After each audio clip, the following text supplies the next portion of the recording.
करुणा के सागर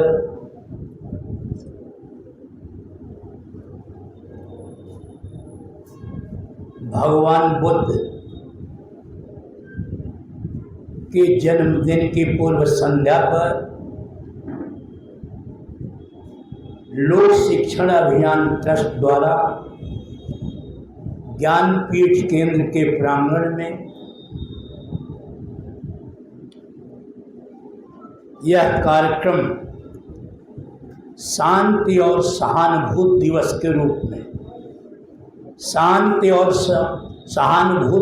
के रूप में आयोजित किया गया है। आज के कार्यक्रम की अध्यक्षता कर रहे हमारे गुरुदेव डॉक्टर विशन लाल गौड़ जी, आज के कार्यक्रम के मुख्य अतिथि प्रख्यात विद्वान प्रोफेसर राजेंद्र सिंह यादव जी, लेखक और एडवोकेट और महाकाव्य की रचना की वन प्रयाण वकील साहब हमारे अवधेश कुमार मिश्र जी, उदयांचल यदुवंश कल्याण समिति के संरक्षक भाई एस प्रसाद जी, शिक्षाविद भाई कैलाश जी, समाज सेविका फूलमती यादव जी, अभी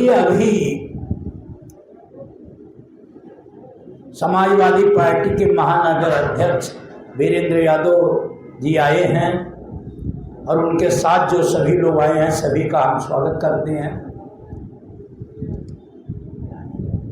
और एडवोकेट मनोज राय जी के साथ जितने सम्मानित साथी आए हैं मैं सभी का अभिनंदन और स्वागत करता हूं। और इस प्रांगण में उपस्थित सभी साथियों का, भाइयों का, ज्ञानपीठ केंद्र के सदस्यों का भी हार्दिक अभिनंदन करता हूं।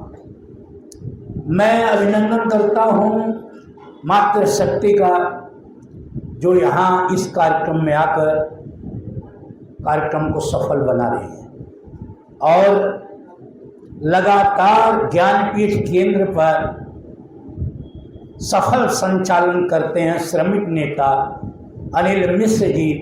आपका भी मैं हार्दिक अभिनंदन करता हूं और पत्रकार साथियों का भी हार्दिक अभिनंदन करता हूं कि आप लोग यहाँ पर आकर के कार्यक्रम को दूर दूर तक पहुंचाते हैं। बहुत बहुत धन्यवाद करता हूं। और दिल्ली से हमारे साथीगण दिल्ली से आए हैं, मैं उन सभी साथियों का, दिल्ली से जो लोग आए हैं उनका भी हार्दिक अभिनंदन करता हूं। आप लोगों के सामने यह कार्यक्रम कई घंटे से चल रहा है और कई विद्वान साथियों ने, जैसे राम प्यारे यादव जी ने, चंद्रबली मौर्य जी ने, भाई कालीचरण जो लेखक हैं, और हमारे भाई पूर्व प्राचार्य प्रधानाचार्य जयनारायण शर्मा जी ने, और एडवोकेट अवधेश प्रसाद मिश्र जी ने, और सभी साथियों ने, कैलाश जी ने, भाई एस प्रसाद ने, सभी ने अपने विचार रखे और अपने गीत के माध्यम से राजेंद्र सिंह जी ने और हुकुम सिंह जी ने भी अपनी बात आप लोगों के सामने रखी। काफ़ी विस्तार से आप चर्चा हुई है भगवान बुद्ध के बारे में। सभी लोगों ने पूरी बात बताई, कोई कसर नहीं छोड़ी है, कहने को कुछ नहीं छोड़ा है। लेकिन हम कुछ अपनी बात आप लोगों के बीच में रखना चाहते हैं। भगवान बुद्ध ने जिस दर्शन को दिया, वह दर्शन जब समाज गर्भित अवस्था में था, पशुबली, नरबली,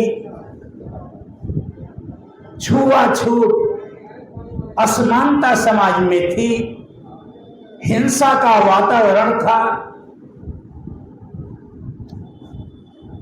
यहाँ पर पाखंड चरम सीमा पर था, झूठ और लूट का साम्राज्य था। तब भगवान बुद्ध जैसा महामानव इस धरती पर अवतरित हुआ और लगातार भगवान बुद्ध ने अपने चिंतन के माध्यम से ये सोचा कि इस समाज के अंदर क्यों दुख है, कोई न कोई कारण है, और उस कारण की खोज किया उन्होंने। जैसा पूर्व वक्ताओं ने बताया कि तृष्णा और इच्छा यह दुख का कारण है। अगर तृष्णा और इच्छा पर हम कंट्रोल करेंगे, कम करेंगे, तो दुख कम होगा, क्योंकि इससे आसक्ति पैदा होती है। जहां तृष्णा है वहां आसक्ति है, और आसक्ति सबसे बड़ा दुख का कारण है। और जब जो हमारा प्राचीन धर्म था उसमें जो पूजा पद्धति थी उसके अंदर भी बहुत कुछ अंधकार था, अंधविश्वास था, रूढ़िवाद था, कुरीतियां थी। भगवान बुद्ध ने उसे नजदीक से देखा और पहचाना और उसी पर प्रहार किया। और भगवान बुद्ध का दर्शन सबसे बड़ा काम यह किया है कि मानव को जो दुख है उस पर नियंत्रण करने का रास्ता स्वयं खोजने के लिए बताया। आत्मदीपो भव, अपना दीपक खुद बनिए, खुद ज्ञान का प्रकाश आपके अंदर आएगा। वो दीपक क्या है? जो 4 आर्य सत्य बताया पूर्ववक्ताओं ने, और वह है अष्टांगिक मार्ग। अष्टांगिक मार्ग क्या है? सम्यक दृष्टि। आप किसी चीज को देखिए और निर्णय कीजिए कि हमारे मन में कोई गलत विकार तो नहीं है। सम्यक दृष्टि, सम्यक वाणी, ऐसी वाणी बोलिए जिससे किसी को कोई कष्ट न हो। सम्यक आजीविका, ऐसी आजीविका चलाइए, ऐसा काम करिए ऐसी कि आप किसी को कष्ट न पड़े, किसी का धन हरण न कीजिए, किसी को और अपना काम करिए। सम्यक मध्यम मार्ग की बात है ये सब। उन्होंने मध्यम मार्ग की बात की। उन्होंने ऐसा कोई कठोर बात नहीं कही, केवल आपको नियंत्रण, आस्ते चोरी मत करिए, लूट मत करिए, ये बताया भगवान बुद्ध ने। और आज क्या होगा? आज हम जो भगवान बुद्ध का रास्ता है उसे छोड़ दिए। जब यह संसार भगवान बुद्ध का रास्ता छोड़ दिया तो, क्योंकि इसमें बहुत है, सम्यक समाधि है, सम्यक कर्म है, सम्यक व्यायाम है, मतलब सम्यक स्मृति है, तब समाधि अंतिम चरण समाधि का है। और समाधि में ही जब आदमी समाधि में होता है तभी आनंद की अनुभूति होती है। जब वो इच्छाओं पर नियंत्रण कर लेगा। ये दर्शन का विषय है, गुरुदेव को बहुत ज्यादा इसके बारे में ज्ञान है। लेकिन मेरा ये कहना है कि जब हम आज इतने पढ़े लिखे हो गए, इतना समाज आगे बढ़ गया, हमारे अंदर भौतिक सुखों का अंबार लगा हुआ है, उसके बाद हम अशांत क्यों हैं? हमें शांति क्यों नहीं है? उसका मूल कारण है कि हमें लालच है।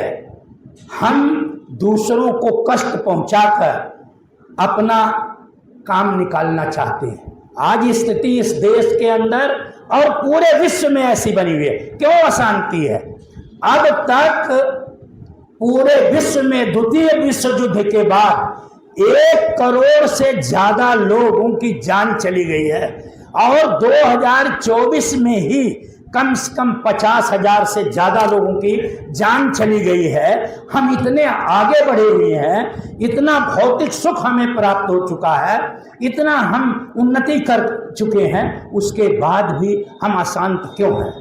तो भगवान बुद्ध का जो दर्शन है वह मानव को स्वयं आनंद की अनुभूति कराता है सही मार्ग पर चलकर, सत्य मार्ग पर चलकर, अहिंसा पर चलकर, ईमानदारी से रहकर। यह दर्शन बिल्कुल अलग है।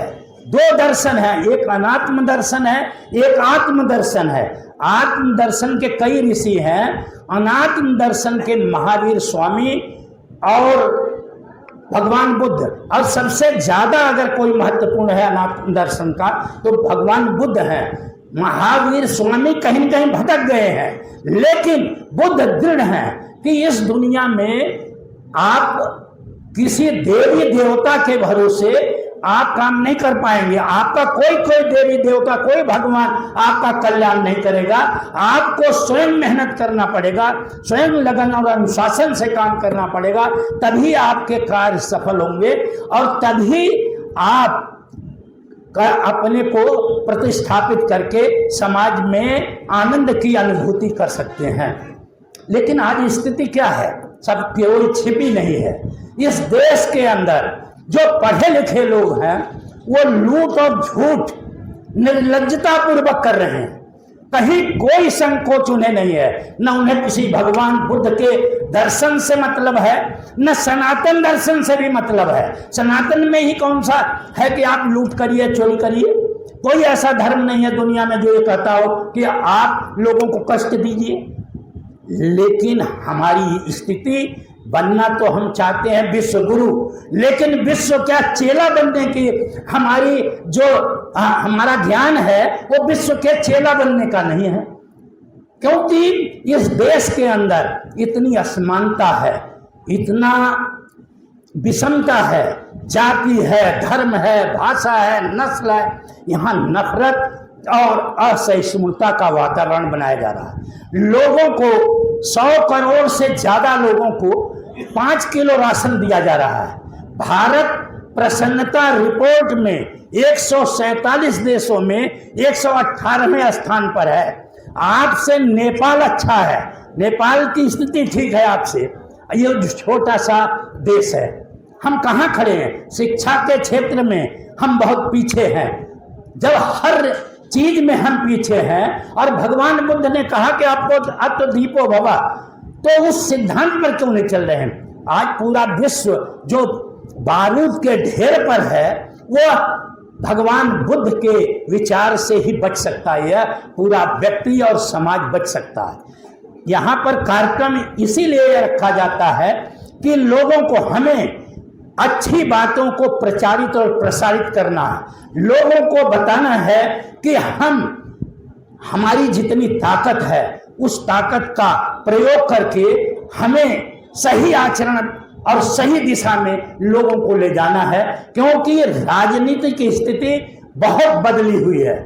यहाँ पर इतनी असमानता है कि गरीब बहुत गरीब होता चला जा रहा है और अमीर बहुत अमीर होता जा रहा है। बीच का आदमी हमेशा पिसता हुआ चला जा रहा है। तो ये बड़ा लंबा विषय है। आज हम भगवान बुद्ध के लिए यहाँ पर आए हैं क्योंकि धार्मिक पाखंड फैलाया जा रहा है। धार्मिक पाखंड के कारण जो बच्चों को शिक्षा लेना चाहिए वो शिक्षा नहीं मिल पा रही है।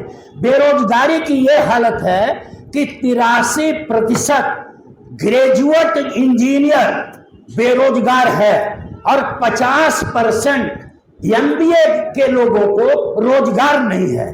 पूरा देश बेरोजगारी से ग्रस्त है। 45 साल से ज्यादा, जो 45 साल पहले जो बेरोजगारी थी, आज बेरोजगारी आसमान छू रही है। नौजवान त्राहि त्राहि कर रहा है, उसको कहीं नौकरी नहीं मिल रही है और सिलेंडर का दाम रोज बढ़ रहा। 50 रुपए कल ही बढ़ा दिया सिलेंडर का दाम। तो यहाँ स्थिति बहुत गंभीर है। हम लोगों को सोचना चाहिए। हम भगवान बुद्ध को भी पढ़ते हैं, महावीर को भी पढ़ते हैं, हम गुरु नानक देव और कबीर को भी पढ़ते हैं, लेकिन जब असली लोकतंत्र का काम आता है तो हम विचार ही नहीं करते।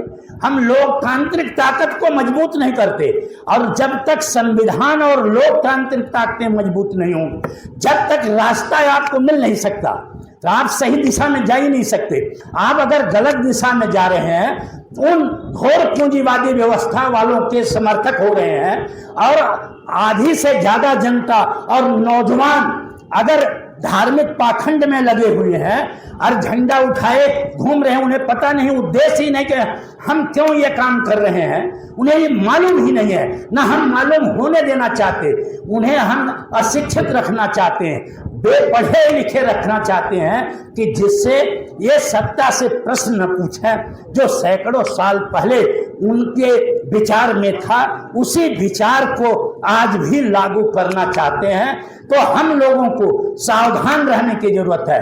और आप इतनी संख्या में यहाँ पर हैं, आप चाहें तो इस बात को प्रचारित और प्रसारित करें कि पहले अपने बच्चों को सही शिक्षा देना है, और जो ये पाखंड है, जो सड़कों पर नृत्य हो रहा है नंगा, उससे अपने लोगों को बचाना है। ये रास्ता जो है न आपको रोजगार देगा, न प्रेम देगा, न सहयोग देगा, और नफरत के वातावरण को खत्म करके, असहिष्णुता के वातावरण को खत्म करके, सहयोग की भावना को, समर्पण की भावना को, शांति की भावना को लाना पड़ेगा। और यहाँ पर एक शब्द लिखा हुआ, सहानुभूति। हमारे देश के जो लोग कश्मीर में शहीद हो गए, जो बॉर्डर पर हमारे सैनिक शहीद हो रहे हैं, उनके प्रति हम यहाँ पर उन्हें श्रद्धांजलि देते हैं, सहानुभूति पूर्वक उन्हें नमन करने का भी आज दिन है, हम उन्हें नमन करते हैं। और आप लोगों ने यहाँ पर आकर हमारे और जितने यहाँ वक्ता और साथी गण हैं, उनके विचार सुने हैं। इस विचार को फैलाना है, समाज में सद्भाव, भाईचारा, प्रेम, न्याय और बंधुत्व की भावना को मजबूत करना है, और अपने बच्चों को और अपने पड़ोसी के बच्चों को और समाज में जो लोग हैं उन्हें शिक्षित करना है, संगठित करना है। संघर्ष लंबा है, जैसे भगवान बुद्ध का संदेश है कि धम्मम शरणम गच्छामि। वो धम्म क्या है? ज्ञान है। बुद्धम शरणम गच्छामि, बुद्ध ज्ञान है। संघम शरणम गच्छामि, मतलब हम समूह में सारे लोग मिलकर उस ज्ञान को फैला सकते हैं, शिक्षा को फैला सकते हैं।